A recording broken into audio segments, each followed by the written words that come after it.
It was not because you did anything wrong. It was because they felt unworthy beside you. Not because you declared superiority, but because their shame interpreted your self-trust as arrogance.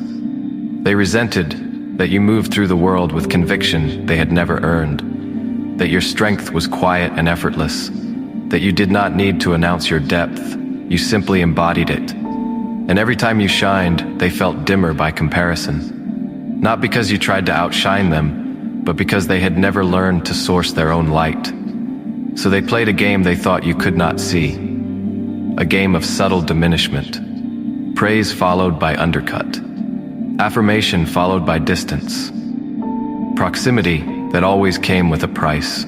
They wanted to keep you close enough to access your gifts, but far enough to deny your influence. They could not bear to owe you anything. Not inspiration, not insight, not change. They wanted to believe they had discovered their path alone, that no one had helped them, that their revelations came from their own depth.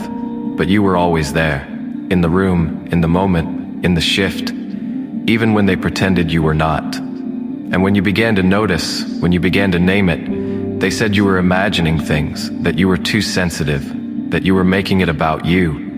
But it was always about you. Not because you were selfish, but because they were scared. Scared of what you made possible. Scared of what you revealed. They were not afraid of losing you. They were afraid of being seen by you. Because your gaze was not the kind that could be manipulated. Your gaze was the kind that unraveled performance, that pierced through pretense, that mirrored back the gap between image and truth. And they were not ready to close that gap.